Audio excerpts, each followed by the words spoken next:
সারারাত ঘুমিয়ে, ঘুমিয়ে কক্সবাজার চলে আসলাম। আর কক্সবাজার ১ম দিন এসেই যে এমন একটা ঘটনার সাথে সম্মুখীন হব তা কখনো ভাবতেও পারিনি। আর সিজনাল টাইমে তো দেখুন একদম লোকজনের ছড়াছড়ি সব মিলিয়ে থাকছে আজকের ভিডিওটা। হ্যালো এভরিওয়ান আসসালামু আলাইকুম কেমন আছেন সবাই? বাসে উঠেই লম্বা একটা ঘুম দিয়েছিলাম। গতবার স্লিপার বাসের নিচে সিট নিয়েছিলাম জন্য সারারাত ঘুম হয় নাই। তাই এবার দোতলাতে আমি স্লিপার বাসের সিট নিয়েছিলাম তো মোটামুটি ভালোই ঘুম হইছে। আর ঘুমাতে, ঘুমাতেই তো এই যে চলে আসছি। কক্সবাজার পাওয়ার আগেই এই হোটেলটা এত সুন্দর, খুবই সুন্দর ডেকোরেশন করা। আমার কাছে অনেক ভালো লাগে। তো এখান থেকে হচ্ছে নাস্তা করার সময় ছিল না। তাই নাস্তাটা নিয়েই আমরা বাসে উঠে পড়ছিলাম। এখান থেকেই খাওয়া-দাওয়া করলাম। আর এই তো বহু প্রতীক্ষার পর মনে হয় সকাল ৯:৩০ র দিকে আমাদের হচ্ছে বাস স্ট্যান্ড থেকে নামায় দেয়। তো এখান থেকেই হচ্ছে আমরা আমাদের হচ্ছে যেই হোটেলটা বুক করা হয়েছিল সেই হোটেলে চলে যাচ্ছিলাম। আর এটাই হচ্ছে ডলফিন মোড়। সত্যি কথা বলতে এখানে কিন্তু আসলেই কিন্তু মনটা ভালো হয়ে যায়। একটা ফিলিংস হয় যে না কক্সবাজারে চলে আসছি। এখান থেকেই কলাতলি বিচটা খুবই কাছে হয়। এটা হচ্ছে বাইরে থাকলে বা চাঁদের গাড়িতে উঠলে ভিউটা সুন্দর দেখা যায়। কিন্তু অটোতে উঠলে আসলে অত সুন্দর ভিউটা দেখা যায়নি। যার জন্য আমি ভিডিওটাও করতে পারিনি। আর এখানে হোটেলে আসার পরপরই আমাদের সবাইকে ওয়েলকাম ড্রিংকস দেয়। ড্রিংকসটা মোটামুটি আমার কাছে ভালোই লাগছে। তো এখান থেকেই হচ্ছে আমাদের রুমে আমরা চলে যাই। আর রুমে গিয়ে আমরা আবার নিচে চলে আসি বিচে যাওয়ার জন্য। যেহেতু আমাদের হচ্ছে বাচ্চারা সবাই মানে শুরু করে দিছে যে, "চলো আমরা তাড়াতাড়ি বিচে যাবো।" গোসল করে তারপরে আবার দুপুরে খাওয়া-দাওয়া করে আবার বের হতে হবে। মানে কক্সবাজার আসলেই কিন্তু এই একটা যে রুমে থাকাই হয় না। সবসময় এদিকে ওদিকে ঘোরার উপরেই থাকতে হয়। তো আমরা এতে এই হোটেলটাতে উঠেছিলাম ওয়েস্টার্ন প্লাজা। তো হোটেলটা কিন্তু বিশাল বড়। আমরা হচ্ছে ৫ তলাতে ছিলাম। আর এখানে আসতে গিয়েই হচ্ছে আমার বাচ্চার স্যান্ডেল আবার আপনাদের ভাইয়া নিতে গেল যে হচ্ছে ওর একজোড়া আগে স্যান্ডেল কিনে নিই তারপর যাই। আমি একটা স্যান্ডেল নিয়ে আসছিলাম। আপনাদের ভাইয়া এখন বলতেছে আরেকটা কিনে নিয়ে যাই। তো শুরুতেই আগে ওর জুতাটা কিনে নিলাম। এখানে জুতা খুঁজতে, খুঁজতে প্রায় ওখানে ১ ঘন্টা চলে গেছে। এখান থেকে ওর জুতাটা কেনার পরে তারপরে হচ্ছে আমরা বিচের দিকে যাচ্ছিলাম। আর দেখুন কত যে লোক!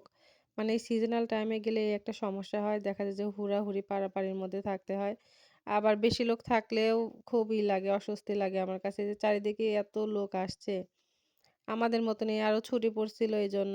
আর এই তো হাঁটতে, হাঁটতে চলে যাচ্ছিলাম বিচের দিকে। আমি, আমার ছেলে, আমার হাসব্যান্ড আর বড় ছেলেটা হচ্ছে আমাদের আরেক ভাবিদের সাথে ওরা আগে চলে গিয়েছিল বিচে। পরে আমরা গেলাম। আর যেতে, যেতে তো সুন্দর দৃশ্যগুলা দেখতেছিলাম। উপর দিয়ে একটু পরপর প্লেন যাচ্ছিল। মানে এই জিনিসগুলা কিন্তু আসলেই ভালো লাগে। আর দেখা যায় কি সবসময় বাসাতে থাকতে ভালো লাগে না। মাঝে, মাঝে যদি একটু বাইরে বেরও হওয়া হয় তাহলে কিন্তু মনটা ভালো হয়ে যায়। রিফ্রেশমেন্ট একটা কাজ করে।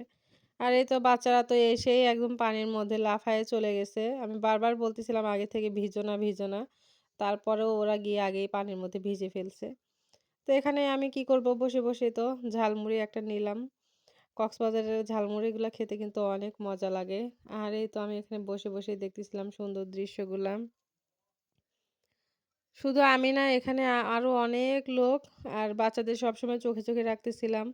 কারণ দেখা যায় যে ওরা একটু সময় চোখের আড়াল হলে এদিক থেকে ওদিকে চলে যায়। আর এত লোকের মধ্যে হারায় গেলে তো আর খুঁজে পাওয়া যাবে না।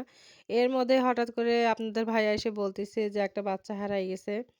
তো শুনে তো খুবই খারাপ লাগতেছিল। ওনারা অনেক কান্নাকাটি করতেছিল।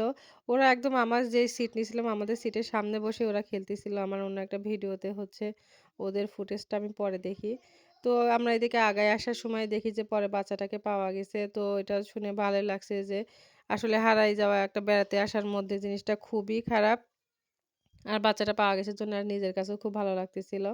তারপরে আমরা তো বিচের থেকে সবাই ভিজে-টিজে একটু আবার চলে আসলাম হোটেলের দিকে।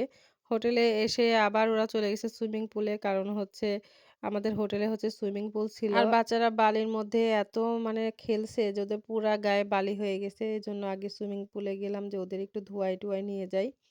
তো এই তো আমরা এই যে সুইমিং পুলেই চলে যাচ্ছিলাম। বাচ্চারা আগেই চলে গেছে। আর সুইমিং পুলের পানি যে কি ঠান্ডা ছিল আপনাদের ভাই আমাকে বারবার নামতে বলছে কিন্তু আমি নামিনি। আসলে এত লোকের মধ্যে সবাই একই পানিতে নেমে গোসল করা আমার কাছে কেমন যেন লাগে। তো বাচ্চাদেরকে নামায় দিছিলাম। এখান থেকে ওদের ধোয়ায় আমরা সোজা রুমে চলে যাই। রুমে গিয়ে ফ্রেশ হয়ে আবার দুপুরে খাওয়ার জন্য বের হয়ে যাই। এত খিদা লাগছিল। কারণ সেই আমরা সন্ধ্যায় ভাবিদের বাসায় খাইছিলাম। সকালের খাওয়াটাও হোটেলে কোনরকম খাওয়া হয়েছে বাসের ভিতরেই। আর নাস্তা করা হইছিল না। তারপরে আমরা সোজা খেতে চলে গিয়েছিলাম। আর বলতে গেলে তাড়াহুড়ার মধ্যে এমন একটা হোটেলে গিয়েছিলাম খাবারটা একটুও ভালো লাগে নাই। তারপরেও কিছু করার নাই। দুপুরের খাবারটা এভাবেই সবাই একসাথে খেয়ে নিলাম।